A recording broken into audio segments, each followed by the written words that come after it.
കുറ്റപ്പെടുത്തി. അവസാനം അത് സംഭവിച്ചു. ഞങ്ങൾ പിരിഞ്ഞു. നഷ്ടപരിഹാരമൊന്നും ഞാൻ ചോദിച്ചില്ല. പക്ഷെ എനിക്കെന്റെ വാപ്പ വിവാഹത്തിന് തന്ന 50 പവൻ സ്വർണം അത് ഞാൻ തിരിച്ചു വേണമെന്ന് ആവശ്യപ്പെട്ടു. മുൻപ് പല ബിസിനസ് ആവശ്യത്തിനുമായി അദ്ദേഹം ആ സ്വർണമൊക്കെ എടുത്തിട്ടുണ്ടായിരുന്നു.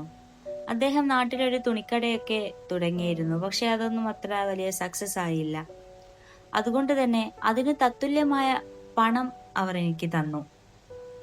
അങ്ങനെ ആ വേർപിരിയൽ പത്രത്തിൽ ഞങ്ങൾ ഒപ്പുവെച്ചു. പലരും എന്നോട് ചോദിച്ചു എന്തായിരുന്നു യഥാർത്ഥ പ്രശ്നം എന്നത്. ചോദിച്ചവരോട് ഇനി നിങ്ങൾ അത് ചോദിക്കുന്നതിൽ അർത്ഥമില്ലല്ലോ എന്ന് ഞാൻ പറഞ്ഞെങ്കിലും യഥാർത്ഥത്തിൽ എൻ്റെ കയ്യിൽ അതിന് ഉത്തരമില്ലായിരുന്നു.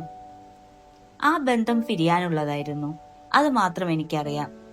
ജീവിതത്തിന്റെ നല്ല ഓർമ്മകളിൽ എവിടെയൊക്കെയോ അവരൊക്കെ ഉണ്ടായേക്കാം. ഇന്ന് ഞാൻ മറ്റൊരു വിവാഹത്തിൽ വളരെ സന്തോഷവതിയാണ്.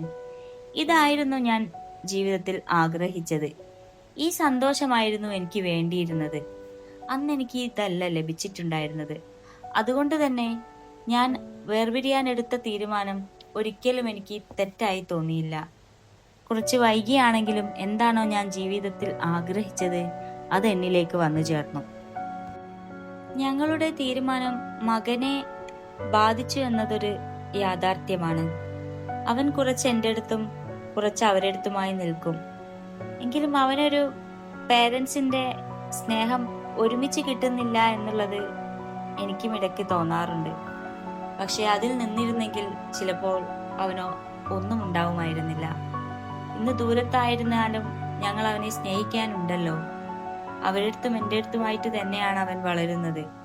ഇല്ലെങ്കിൽ പിന്നെ അവൻ എൻ്റെ വീട്ടിലാണ് അധികവും ഉണ്ടാവാറ്.